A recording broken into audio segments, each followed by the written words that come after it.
iglesia, este es el tiempo en que todos nos podemos levantar a glorificar el nombre de nuestro Señor. En tu casa, donde estés. Quizá no es la forma más feliz para nosotros. Nos gusta estar juntos, nos gusta cantar a viva voz y hacerlo de forma presencial acá en nuestro local.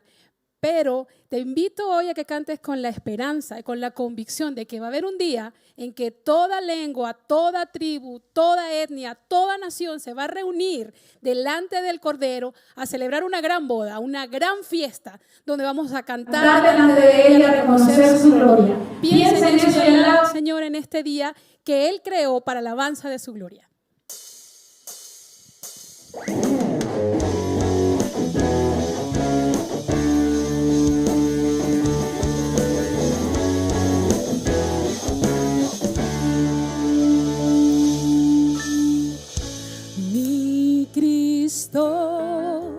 Mi Rey, nadie es como tú. Toda mi vida quiero exaltar las maravillas de tu amor. Consuelo,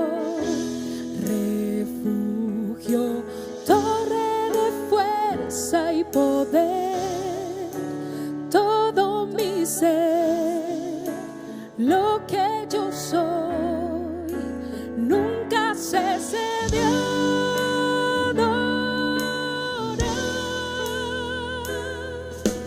Cante al Señor toda la creación, honra y poder, majestad sea el Rey.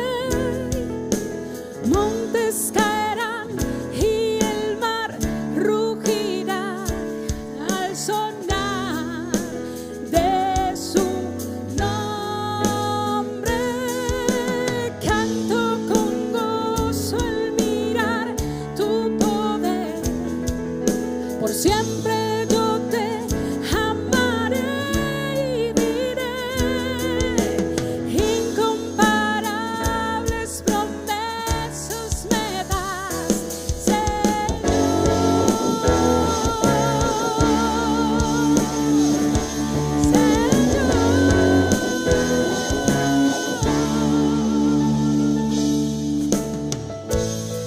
mi Cristo, mi Rey, nadie es como tú. Toda mi vida quiero exaltar las maravillas de tu amor.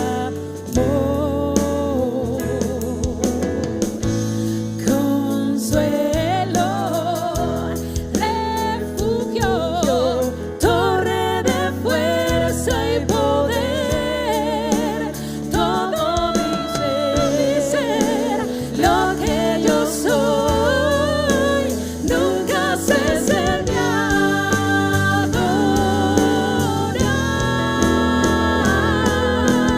Cante al Señor toda la creación, honra y poder, majestad sea el Rey. Montes caerán y el mar rugirá al sonar de su nombre. Canto con gozo al mirar tu poder. Por siempre yo te amaré y diré incomparables promesas me das. Canta al Señor toda la creación, honra y poder, majestad sea el Rey. Montes caerán y el mar rugirá al sonar de su nombre. Canto con gozo al mirar tu poder.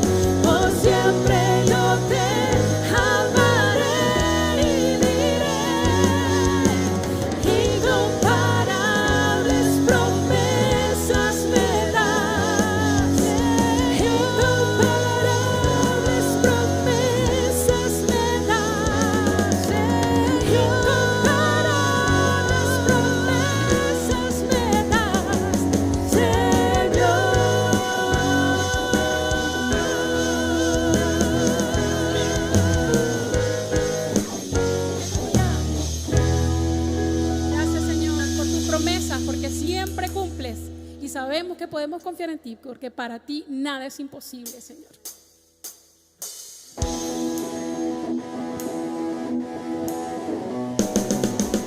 Allí donde estás te puedes levantar, claro que sí, aplaudir y levantar las manos delante de nuestro Dios.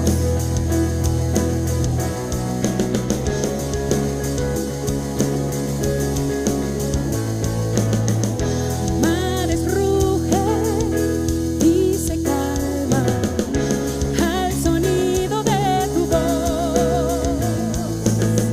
Se estremece toda la tierra. Tú jamás te moverás. Nada es imposible para ti. Quieto estaré y sabré que tú eres Dios, fuerte y poderoso con nosotros. Por nosotros estás, Dios. Cuando todo falla, mi esperanza está en ti. Oh, en ti.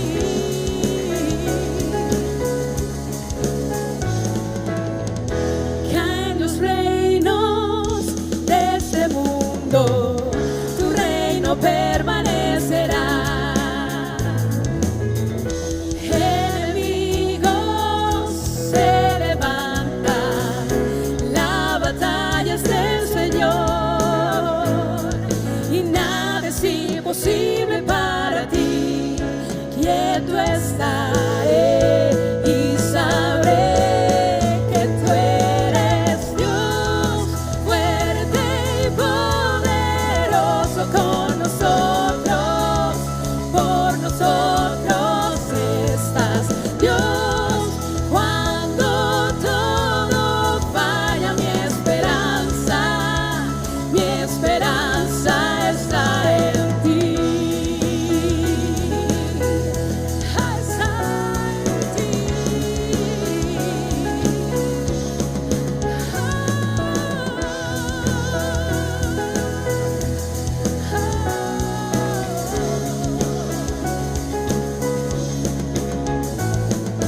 Nada es imposible para ti.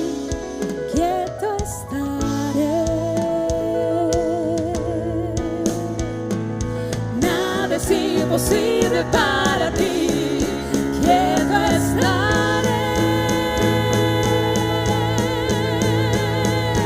Dios, fuerte y poderoso con nosotros.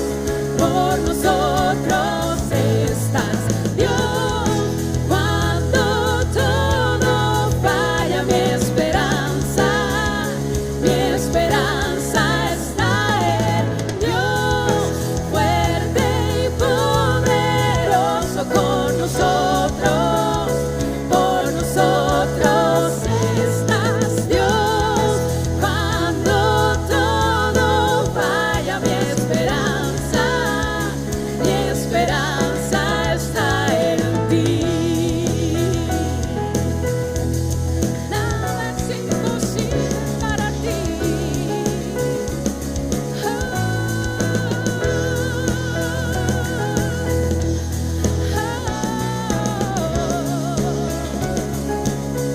Esperanza está en ti.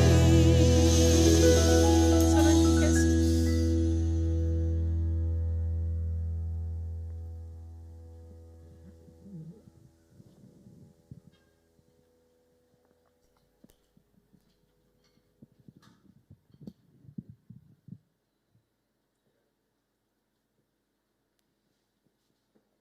Hola a todos, bienvenidos a un nuevo servicio dominical que como producto de la pandemia, ¿cierto? Continuamos grabando desde cumpliendo todas las normas que en este caso el Estado de Chile nos demanda. También queremos dar la bienvenida a las personas que se incorporan con nosotros por primera vez. Es un gusto que estén aquí participando en este nuevo servicio al Señor. Queremos dar los avisos para la semana, dentro de ellos, ¿cierto? El servicio dominical está haciendo a través de este QR que aparece. Ustedes pueden ver el orden en cual estábamos recibiendo, ¿cierto?, toda la secuencia de actividades que va a tener este servicio. También informarles que para las personas que deseen entregar su ofrenda y diezmos, ¿cierto?, a través de los medios electrónicos. Les pedimos, ¿cierto?, y les agradecemos por toda su cooperación para que este servicio continúe en esta misma forma. Dentro de los avisos ministeriales, ¿cierto?, el Ministerio de Damas, de Varones y Ministerio de Matrimonio continúa suspendido hasta marzo. El Ministerio de Niños, ¿cierto?, después de terminado este servicio, a la 1:30, queda abierto para que todos los niños puedan incorporarse a la reunión del ministerio. Además, dentro de los adolescentes y los jóvenes, ¿cierto?, las transmisiones de los servicios vía Zoom continúan de la misma forma y el resto de los servicios los pueden mirar a través de las redes sociales. Estamos informando de todas las actividades de la iglesia. Bueno, un gusto con nosotros, ¿cierto?, que estén acompañándonos y ahora pasamos a un tiempo de oración congregacional. Para eso, ¿cierto?, nos disponemos a orar en estos instantes.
Señor, te alabamos, te damos honra y gloria, porque lo mereces, porque somos tu pueblo, somos tu iglesia, somos tu cuerpo y no podemos hacer otra cosa que reconocer que tuya es la gloria por siempre. Gracias por tu fidelidad a pesar de nuestra desobediencia, a pesar de nuestra infidelidad, a pesar de nuestra necedad, a pesar de nuestras rebeliones. Tú has permanecido fiel siempre, atento a nuestro clamor, atento a nuestro proceso, atento a lo que vivimos y que tú permites para forjar la imagen de tu Hijo Jesucristo en nosotros. Y ese es nuestro privilegio. Ayúdanos, Señor, porque vivimos tiempos en los que es muy fácil olvidar cuál es el sentido de nuestra vida, y eres tú. Es darte honra y gloria siempre. Es llevar además tu mensaje donde quiera que estemos y en cualquier circunstancia. Ayúdanos a ser valientes, ayúdanos a ser esforzados, Señor, en buscarte, en dedicar tiempo a ti, en agradecerte siempre lo que permites que vivamos, en recordar siempre el sacrificio que hizo tu Hijo Jesucristo en la cruz. Gracias, Espíritu Santo, porque si no fuese por tu trabajo en nuestras vidas, sería tan fácil para nosotros perdernos en lo que nos sucede diariamente y no ver la belleza del trabajo que haces en nuestra vida y cómo vas cada día abriendo más nuestros ojos y nuestro entendimiento hacia lo que Dios quiere para nosotros. Nuevamente lo digo, somos tu iglesia, Señor, somos tu cuerpo y estamos en tus manos.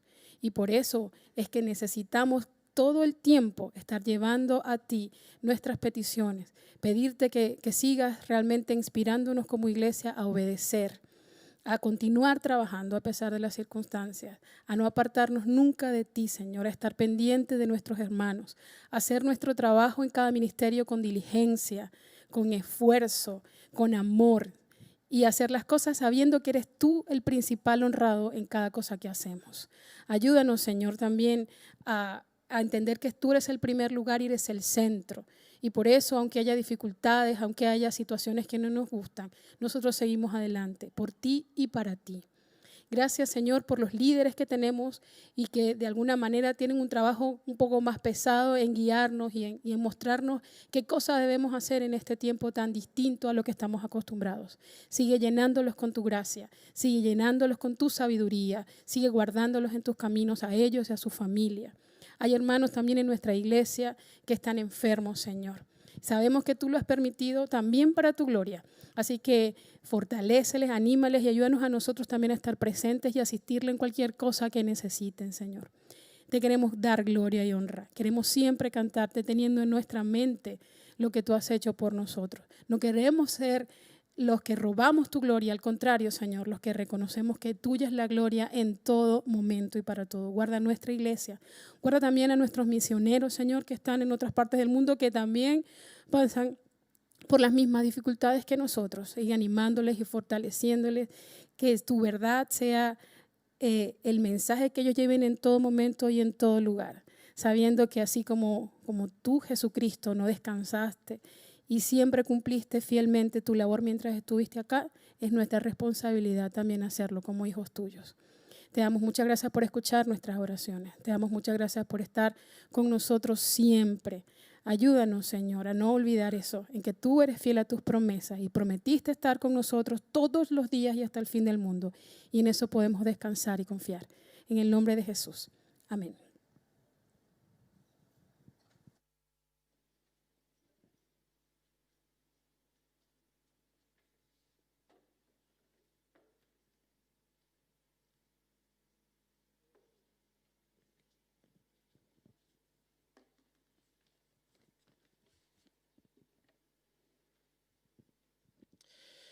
Muy buenos días a todos ustedes que están ahí en sus casas acompañando. Qué rico, qué bueno es poder juntarnos, aunque sea virtualmente, pero en espíritu estar unidos, alabando a nuestro Señor, poder cantar y ahora también poder escuchar su palabra, poder meditar en ella, poder también pedirle al Señor que nos haga cada vez más capaces de llevar su palabra a la práctica, a poder vivirla. Así que estemos atentos hoy día, los animo a que podamos dejar, a veces en la casa uno se distrae más, a lo mejor está ahí con la olla prendida para el almuerzo más rato, así que les animo a que puedan realmente dedicar este tiempo a escuchar la palabra y después posteriormente a seguir cantando a nuestro Señor. Vamos a continuar con nuestra serie de Lucas, ¿ya? El reino de Dios llegó. Ya llevamos muchos, ya no sabría decirles cuántos, semanas que hemos estado ya revisando este evangelio y hemos avanzado harto, estamos en el capítulo 8. Tuvimos ahí un paréntesis en fin de año, Navidad, fin de año, así que el domingo pasado ya retomamos, pero para volver a recordar quizás no pudiste estar en el último domingo, así que vamos a recordar muy brevemente. Había un episodio que narra Lucas, que es muy conocido, que es cuando Jesús va con sus discípulos en la barca cruzando el mar de Galilea. Y hay una tempestad, una tormenta, y Jesús estaba durmiendo, ¿cierto? Y los discípulos ya no hallaban qué hacer y están como medio choreados con Jesús porque Jesús estaba durmiendo. Bueno, finalmente Jesús, sabemos lo que pasa, Él calma la tempestad y eso provoca en los discípulos y también al lector, a nosotros que vamos leyendo este evangelio, a ellos les provoca una confusión. De alguna manera están atemorizados, pero vieron que calmó la tormenta, ellos son sus seguidores, pero al parecer no saben bien quién es Él. Jesús mismo los confronta por su fe. Después de ese episodio, termina la tormenta, ¿cierto? Pasa la noche, quizás uno se lo imagina de noche, y llegan ahí a la orilla, a la costa. Recordemos que el mar de Galilea es un lago grande, y ellos llegan al otro lado, y ellos se bajan y inmediatamente los encuentra un hombre endemoniado. Y eso es lo que vimos el domingo pasado. Y vimos ahí cómo se da todo un tema con la autoridad de Jesucristo frente a la autoridad de los demonios que habían poseído a este hombre. Y reflexionamos y vimos cómo Jesucristo tiene autoridad sobre todas las cosas. Y parte de su obra tiene que ver justamente con la autoridad. Y cómo esta lucha que hay de alguna manera es una lucha por la autoridad, en donde obviamente Jesucristo vence. Y todavía estamos en este episodio, ¿ya? No terminamos el texto completo en la semana pasada, así que hoy día vamos a continuar, vamos a terminar este texto, pero es importante recordar de dónde viene todo esto, de dónde venían los discípulos y Jesucristo también. Y hoy día, entonces, terminamos este episodio y quiero recordar algunas cosas que vimos en el texto anterior, porque son importantes para el de hoy día. Hoy día vamos a hablar harto acerca de el Rey Santo, de este atributo de santidad. ¿Y por qué lo vamos a hablar desde este episodio? Que a lo mejor uno dice, oye, en ninguna parte aparece esta palabra o se le llama santo a Jesús, pero vemos algunas cosas muy interesantes en el texto que vimos la semana pasada. Lucas nos narra, dentro de toda su historia ahí y cómo él lo va describiendo, nos podemos dar cuenta de que es un contexto bastante impuro. Después vamos a revisar un poquito qué significa esto de impuro, pero hay 4 cosas acá que nos dan a entender de que no era un lugar a donde cualquier judío, por ejemplo, iba a ir libremente sin que hubiese ahí algunos problemas quizás o él mismo no iba a querer ir. Por ejemplo, en Lucas narra que llegan a la tierra, ¿cierto?, de los Gadarenos. Es una tierra, como hablamos la semana pasada, gentil. Si ustedes miraran en el mapa, está al ladito, pegado, al otro lado justamente del mar de Galilea, pero era eminentemente gentil. Era un lugar, era una ciudad que estaba dentro de lo que se llama Decápolis, que eran 10 ciudades que eran gentiles, estaban pegaditas ahí a Israel. Y los judíos consideraban a los gentiles, que un gentil es un no judío, ¿ya? Consideraban a los gentiles como impuros, ¿sí? Y esto no solo desde lo que a ellos se les ocurrió, sino que en el Antiguo Testamento nosotros vemos cómo Dios es quien escoge y aparta a este pueblo de Israel. Y él mismo le dice, no se junten con los otros pueblos, ¿cierto? Porque son impuros, ustedes son mi pueblo santo. Vamos a hablar de eso. Otra, bueno, eso sale ahí en el versículo 26. Otra cosa que nos habla acerca de que todo el contexto era un contexto impuro, es que nos habla de que el endemoniado, él moraba, él vivía, no en una casa, ni siquiera como en el desierto, él vivía en los sepulcros, en las tumbas. Es decir, él vivía con los muertos. Y la muerte es algo muy importante también en la ley de Dios y en lo que él reveló al pueblo de Israel.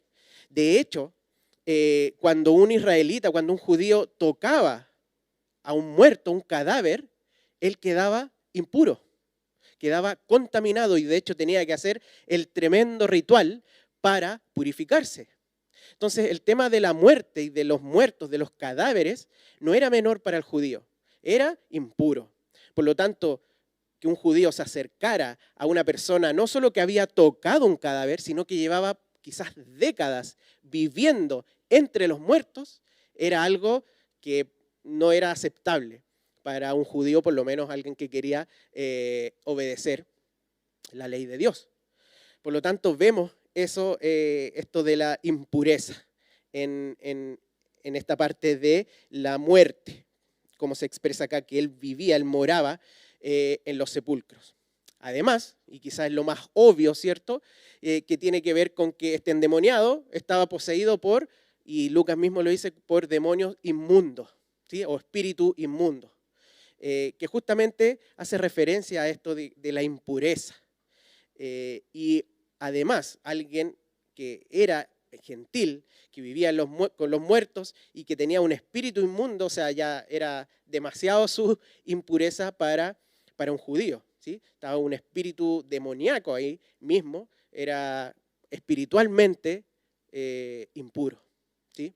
Y finalmente, el tema de los animales, aunque parece como un dato de que, bueno, podían haber sido chanchos, podían haber sido ovejas, podían haber sido un montón vacas, qué sé yo, pero eran cerdos. Y los cerdos eran animales impuros. Y esto nuevamente desde la ley de Dios. No era algo que se inventaron ellos. Era algo que estaba establecido en la ley. Por lo tanto, vemos en estos 4 aspectos, quizás pueden haber más, pero por lo menos estos 4 aspectos, vemos cómo Jesús y sus discípulos llegan a un lugar y todo el episodio está rodeado de impureza, está rodeado de lo inmundo, está rodeado de aquello que Dios mismo había prohibido a su pueblo el juntarse.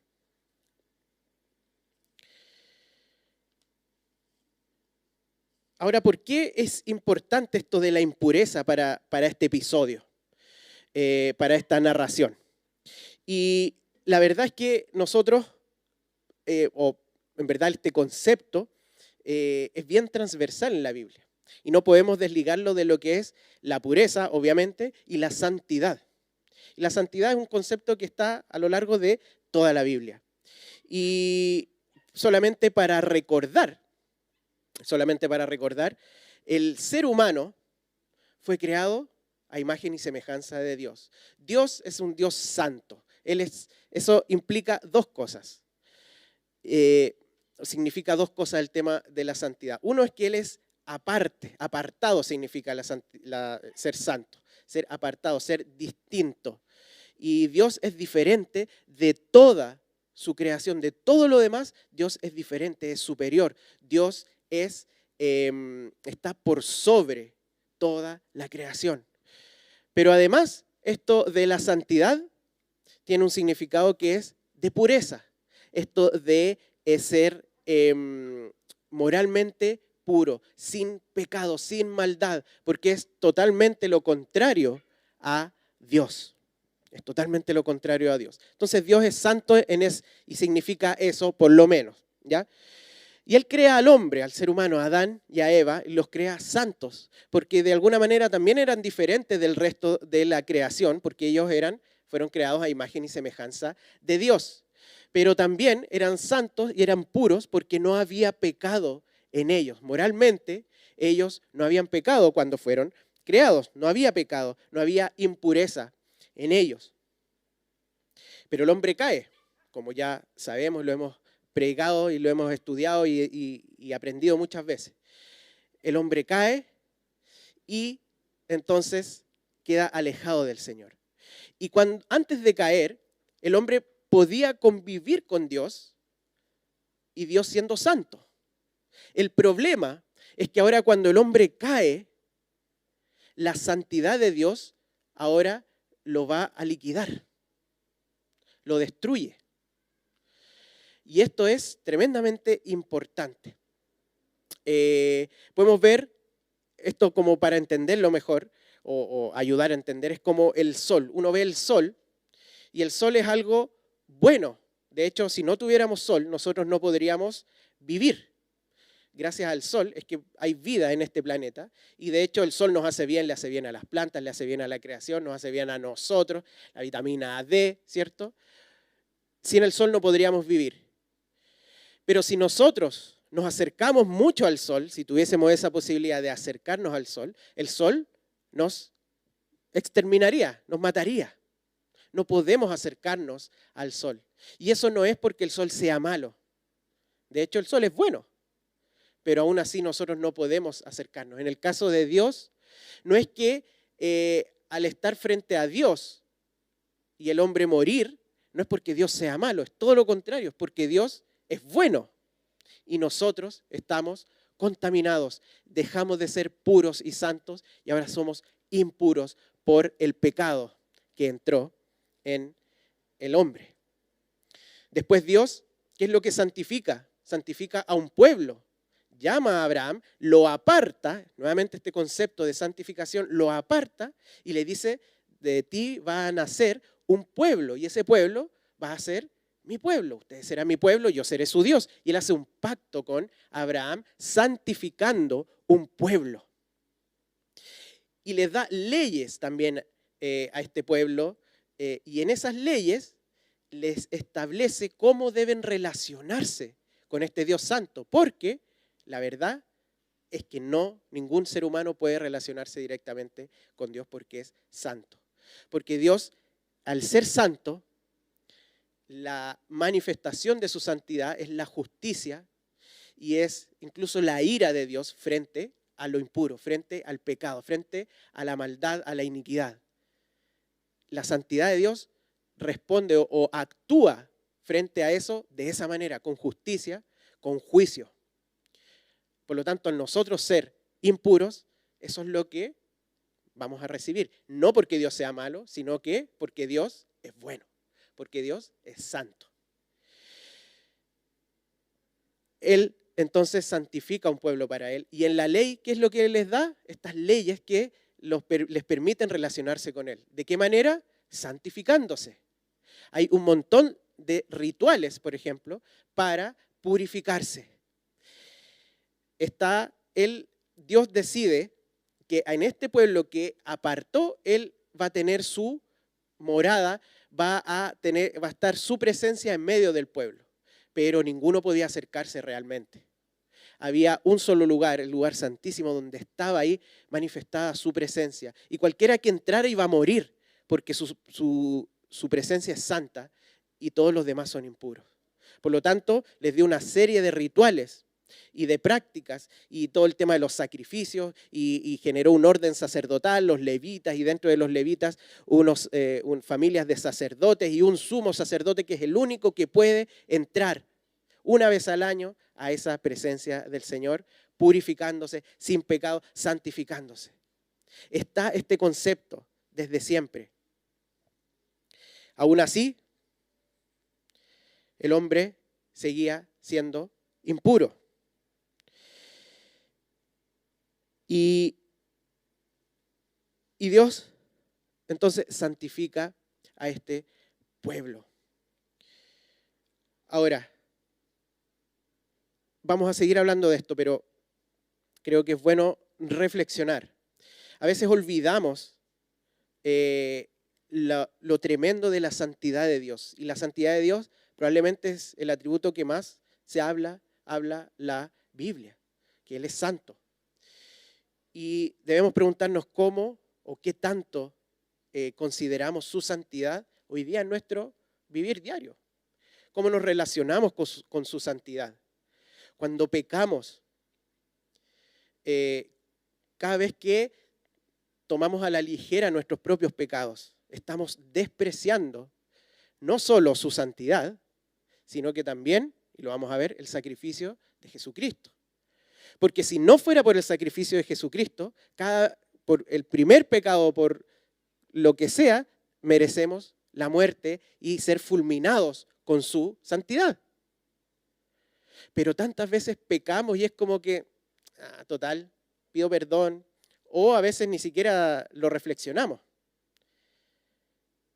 Y pecamos muchas veces con acciones, en nuestra mente, con nuestra boca, en nuestras actitudes, con nuestros pensamientos. El atributo de santidad de Dios no ha cambiado, Él es inmutable. Así como vemos esos textos en donde algunos murieron por su santidad, esa santidad sigue siendo la misma. Obviamente que en Jesucristo nosotros ahora somos santos, pero eso no hace que su atributo de santidad, que es que el aborrecimiento del pecado de Dios, haya cambiado. En absoluto, Él es santo y debemos siempre considerar eso. Cuando pecamos, a veces nos afligimos y está bien, pero ¿cuántas veces nos afligimos por las consecuencias que eso trae a nuestras vidas? Y no necesariamente porque Dios es santo. A lo mejor nos afligimos porque yo quiero ser mejor y en cierto sentido está bien, yo quiero crecer. Pero ¿cuántas veces dejamos de lado el dolernos porque hemos pecado frente al Dios santo? Dios es santo y sigue siendo igual de santo que en el Antiguo Testamento.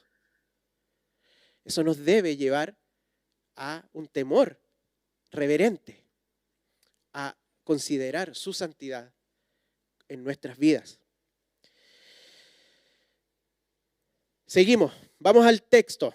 Y no hemos ido casi nada al texto, ahora vamos al texto que nos convoca hoy día.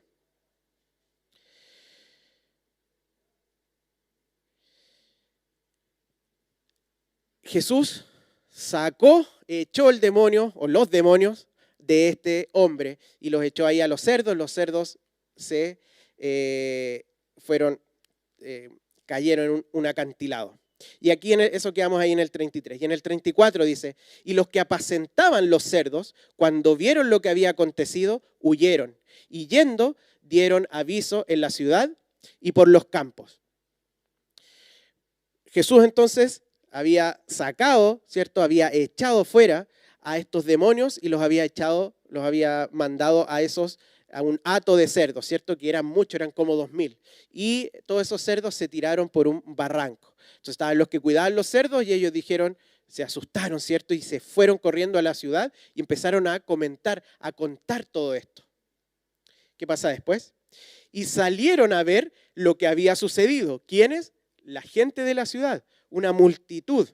Y vieron a Jesús y hallaron al hombre de quien habían salido los demonios, sentado a los pies de Jesús, vestido y en su cabal juicio. Y tuvieron miedo. Y los que lo habían visto les contaron cómo había sido salvado el endemoniado. Acá hay varias cosas interesantes. Primero, y vamos a ir viendo eso también, la actitud diferente que hay entre el pueblo y entre el ahora ex endemoniado. Ellos salieron corriendo, avisaron a la ciudad, salió toda la ciudad y vieron con sorpresa a este hombre que llevaba años y años, probablemente décadas, dominado por estos espíritus, ¿cierto? Y ahora, en su cabal juicio, es decir, no gritando, no hablando cosas inhumanas, sino que como un ser humano, vestido porque andaba sin ropa y a los pies de Jesús. Así lo describe Lucas. Nos imaginamos algo bastante sereno. estando ahí postrado a los pies de Jesús, quizás escuchándolo, quizás agradeciendo, quizás alabándolo a Él. Y los que habían visto les contaron y ellos tuvieron miedo. Y esto es interesante porque dice que los que habían visto lo que había pasado, es decir, probablemente los mismos que los dueños de los cerdos, los que los apacentaban, pero también estaban ahí los discípulos, los que habían ido con Jesús. Probablemente todos ellos empezaron a contarle al pueblo lo que había pasado. Por lo tanto, no es que la multitud no tenía idea qué había pasado. Ellos le dijeron, oye, fue Jesús, ¿cierto? Cómo él había sido salvado, cómo el endemoniado había sido dejado de ser endemoniado. Y sin embargo, causó temor esta obra de Jesucristo. Y esto nos habla mucho acerca del corazón de este pueblo impuro, de estas personas impuras, y no por ser gentiles, sino porque el pecado estaba en el corazón de cada uno de ellos. Pero vemos que hay una transformación. Vemos que en este contexto impuro que hablamos al principio, en donde hay gentiles, donde están los cerdos, donde había un demonio, y me falta una, donde estaba el tema de los sepulcros, rodeado de muerte, llega Jesús y hay una transformación, hay una purificación. Y esto es tremendo, porque cuando hablamos en el Antiguo Testamento, todo lo que Dios hizo para que ellos pudiesen acercarse a ellos purificándose, Dios también les prohibió que ellos se mezclaran, se juntaran, siquiera tocaran ciertas cosas impuras. ¿Por qué? Porque eso contaminaba a este pueblo santo. Si ellos comían un animal impuro, ellos eran contaminados. Si ellos tocaban un cadáver, ellos eran contaminados. Si ellos se involucraban con los pueblos gentiles, ellos estaban contaminados. Está este concepto de ser contaminado por lo impuro, por lo inmundo. Eso contaminaba al pueblo de Dios. Pero vemos acá un judío, a Jesucristo, que se involucra con esta parte impura y no se contamina. De hecho, pasa todo lo contrario. Él, entre comillas, contamina, él traspasa, por decirlo de alguna manera, su santidad a esta otra persona, en el sentido de que lo sacó al demonio impuro, al demonio inmundo, a los demonios inmundos de la vida de él. Y al parecer lo santificó más allá que eso, porque lo vemos acá, sentado a sus pies. Uno dice, bueno, eso es obvio, porque lo acaba de salvar. Y la verdad es que no todos y cada uno de los que recibieron un milagro de Jesús se detuvieron a alabarlo, a adorarlo. No todos. Hubo una transformación acá. Es como un agua manchada, oscura, y que caiga ahí una gota de cloro o algo así, donde empieza a limpiar, donde queda ahí blanquito. Es imposible para el agua.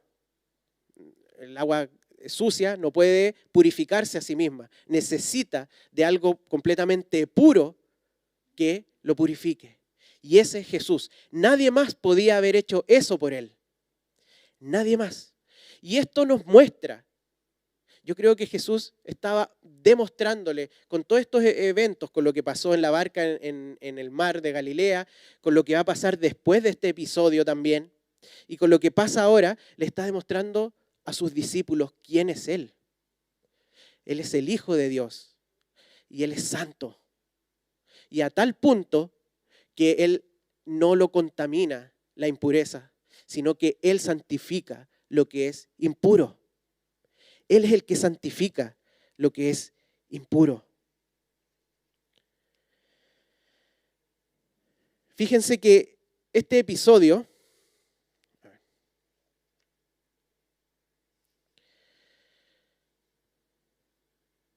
es corto. Después de esto Jesús se va. Es como que Jesús fue a eso nomás. Vamos a ver lo que dice. Entonces toda la multitud, recuerden que tuvieron miedo, entonces toda la multitud de la región alrededor de los gadarenos, o sea, no solo los gadarenos, sino que la multitud de alrededor, o sea, era mucha gente, le rogó que se marchase de ellos. Y uno dice, pero ¿no debería ser al revés? Si yo veo un tremendo milagro, una salvación de esa manera, ¿no debería pedirle a Jesús, Jesús, quédate? Jesús, quédate con nosotros, haz más milagros, purifícanos. No, ellos le pidieron que se fueran. Y aquí hay varias cosas que uno puede pensar, quizás estaban muy enfocados en las riquezas y como Jesús mató a, por decirlo así, a 2000 chanchos, que era un producto ahí que ellos vendían o su carne o qué sé yo. El texto no lo dice, pero lo que sí es claro es que ellos tuvieron miedo y rechazaron a Jesús. Ellos le pidieron que se fuera. Y eso es tremendo. Le rogó la multitud que se marchase de ellos, pues tenían gran temor. Y Jesús, entrando en la barca, se volvió.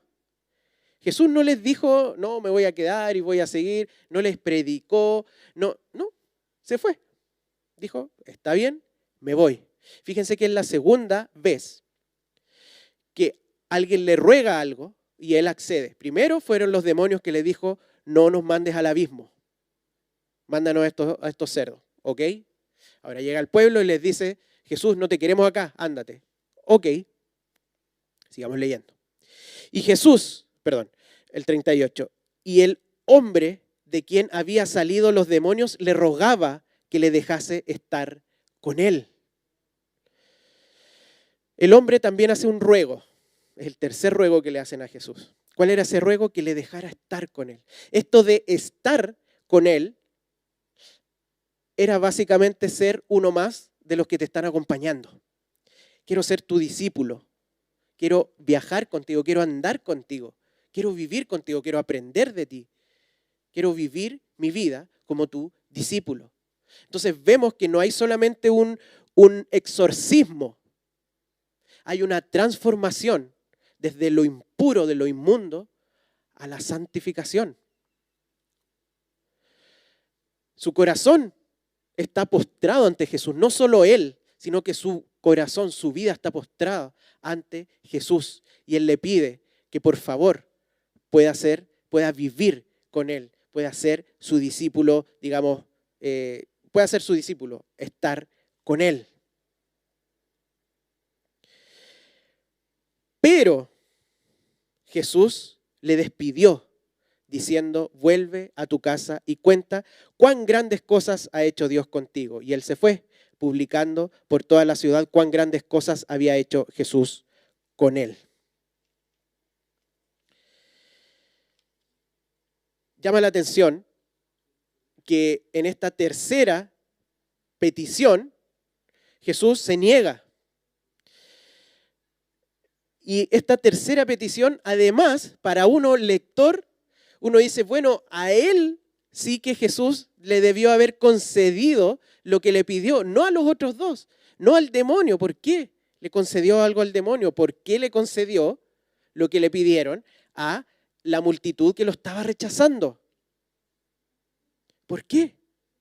¿Y por qué a aquel que está postrado ante Jesucristo y le pide, quiere, anhela ser su discípulo, le dice que no? Es tremendo esto y causa extrañeza.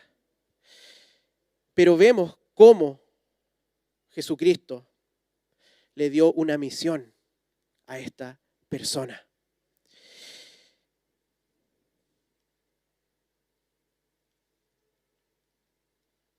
Jesucristo le dijo que no, pero no porque no quiso simplemente, sino que, ¿qué es lo que le dice?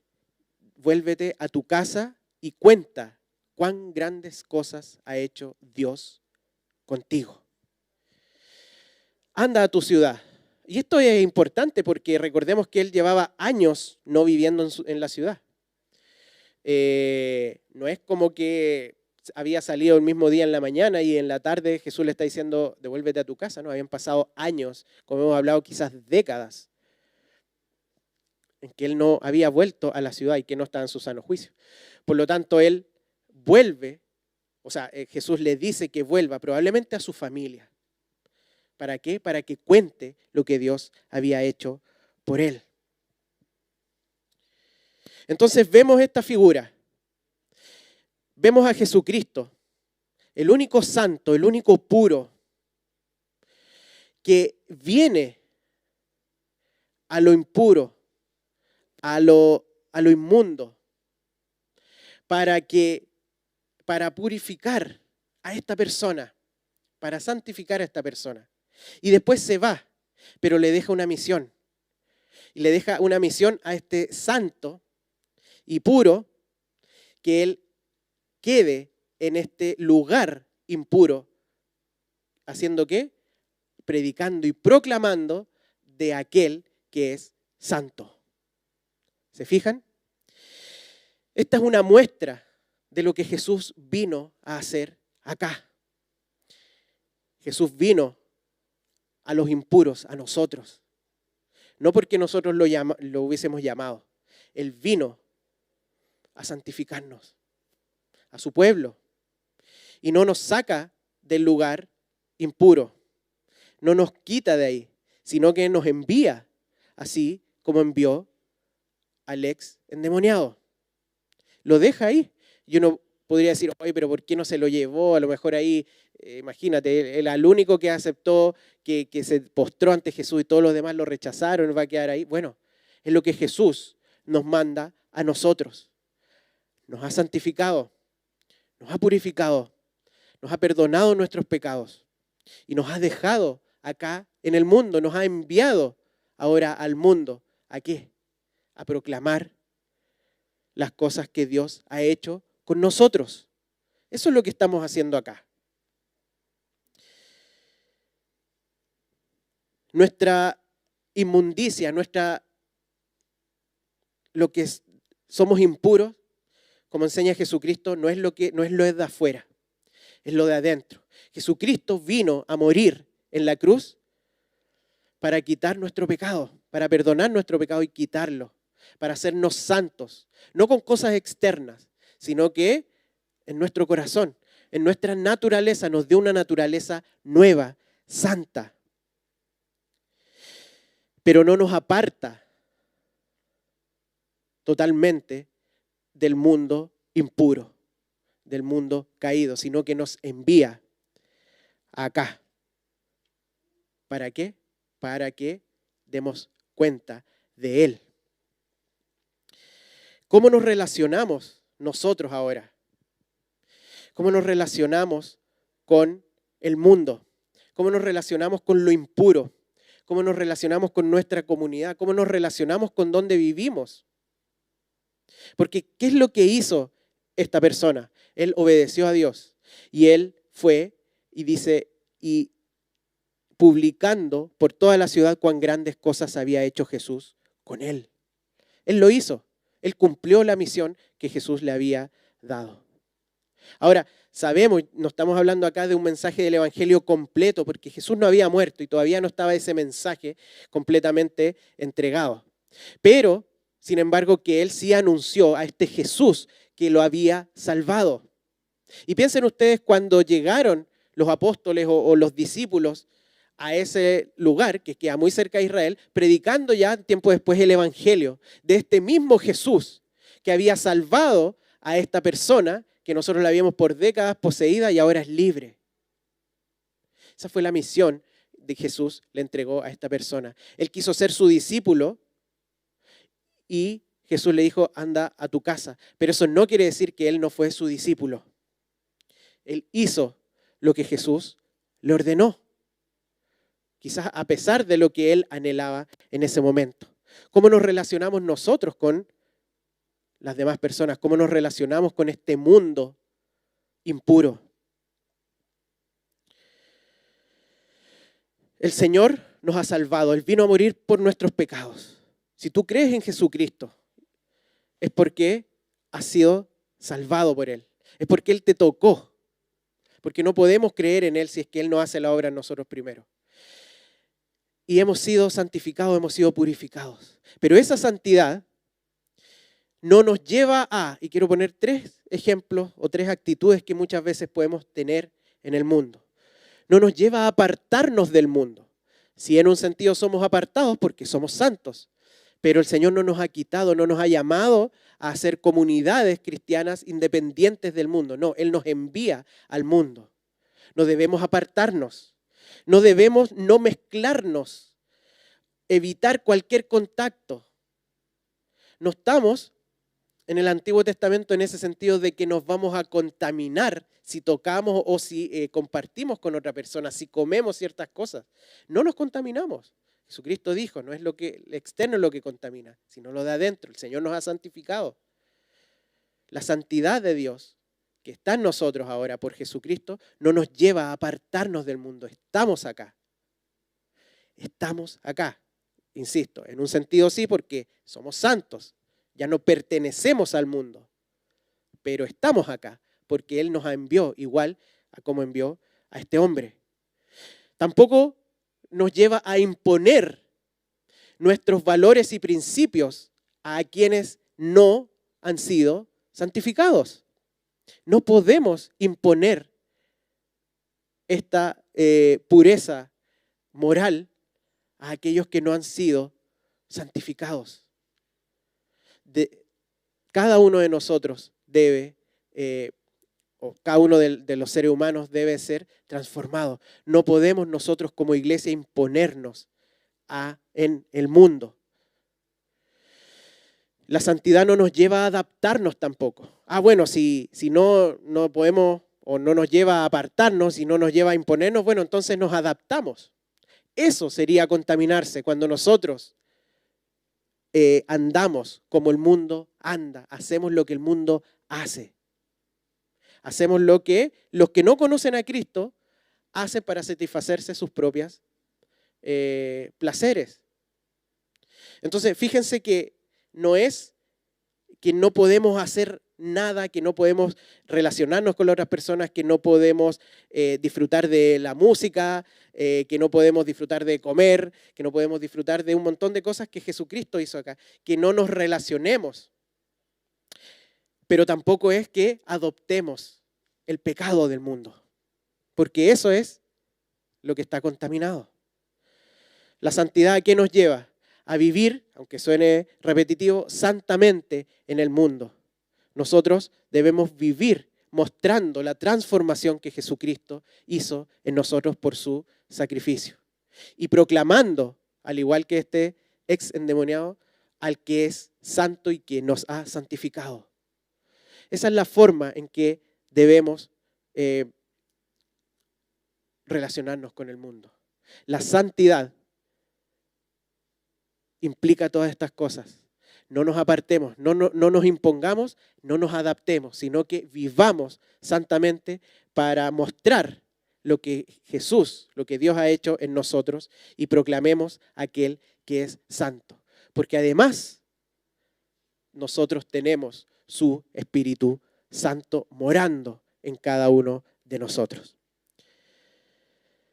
Para concluir, leerles un versículo que está en Tito, que dice, Jesucristo, quien se dio a sí mismo por nosotros para redimirnos de toda iniquidad, de todo nuestro pecado, y purificar para sí un pueblo propio, para purificar un pueblo para Él, pero celoso de buenas obras, que eso se exprese en cómo vive el pueblo en el mundo. Vamos a orar.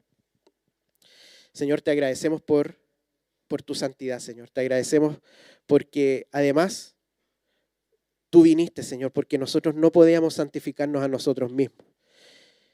Y tú nos santificaste, Señor. Te agradecemos porque en tu muerte es que podemos ser santos, Señor. Y hemos sido apartados para ti, apartados del pecado y apartados para vivir para ti, Señor. Ayúdanos a vivir en este mundo caído, aún pecaminoso, impuro, Señor, ayúdanos a vivir mostrando tu santidad y tu luz, Señor.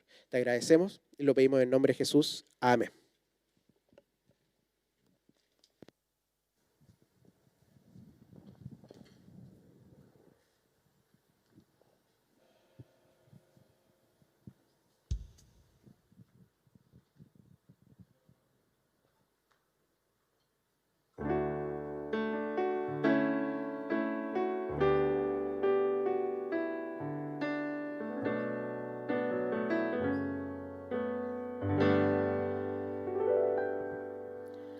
Eres la luz que alumbra mi vida, eres mi fuente de amor, eres el agua eterna de vida, eres mi Dios y Señor. Vengo a alabar.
asombroso, amoroso, misericordioso, bondadoso. Se nos acaban las palabras. Nadie como tú, Señor. Nadie como tú, Jesús. Te alabamos, Señor.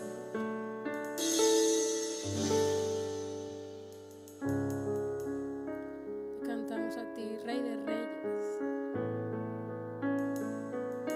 Levantamos nuestra voz hacia el Dios de lo imposible, nuestro inigualable Salvador.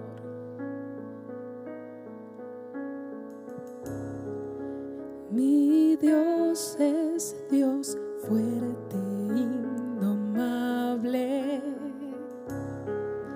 el temible guerrero.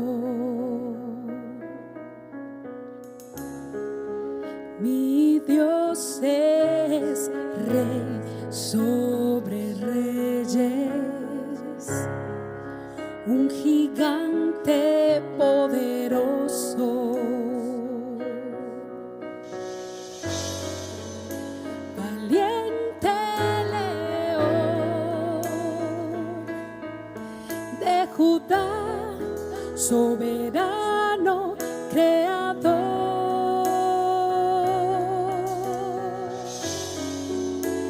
Es el Santo Dios,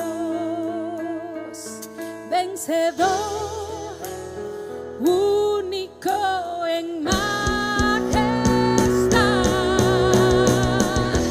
Nadie como Él, el temible Dios de Israel. Nadie como Él. Él es el Rey. Nadie como Él. Eterno en grandeza y poder. Nadie como Él. Solo Él es Rey.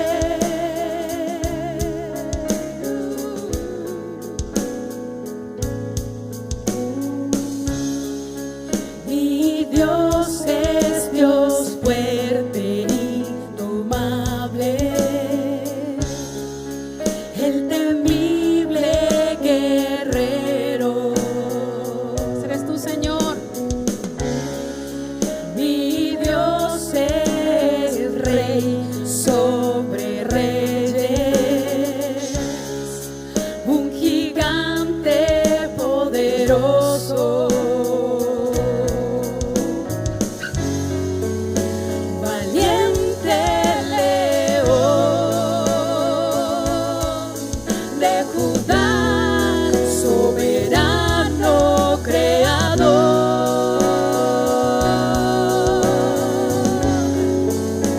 Es el Santo Dios, vencedor, único en majestad. Nadie como Él, el temible Dios de Israel. Nadie como Él. Él es el Rey. Nadie como Él. Eterno en grandeza y poder. Nadie como Él. Solo Él es Rey, quien ha conocido la mente del Señor, quien ha sido su consejero, quien le ha establecido reglas o dirección o guiado en su caminar.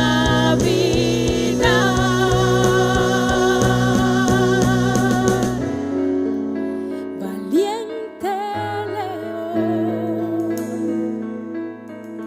de Judá, soberano creador.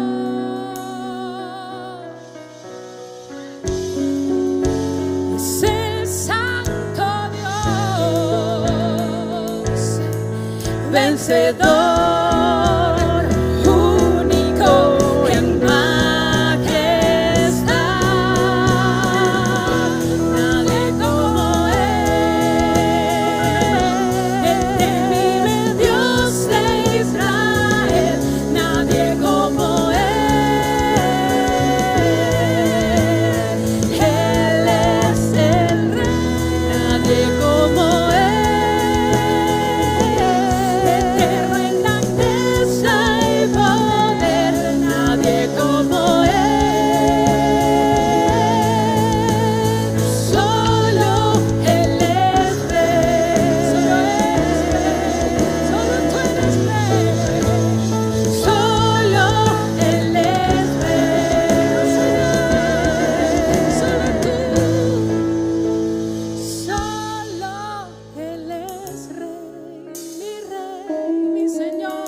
dar la gloria por siempre, Jesús.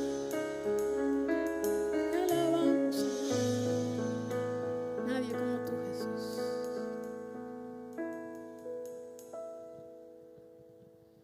Así es, hermanos, ese es nuestro Dios. Así que no temas, porque si Él estuvo el 2020 con nosotros, estarás con nosotros el 2021 y por la eternidad. Así que nos despedimos gozosos con la doxología el día de hoy, que se encuentra en Efesios 3, del 20 al 21. Así que le invito a que me acompañe en la lectura.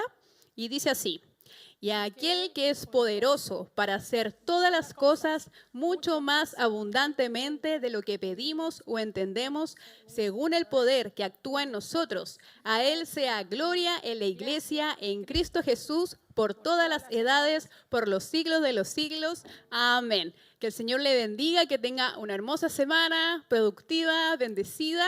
Y ahora les invito a que nos acompañen en la última alabanza para despedirnos.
Eres mi fuerza.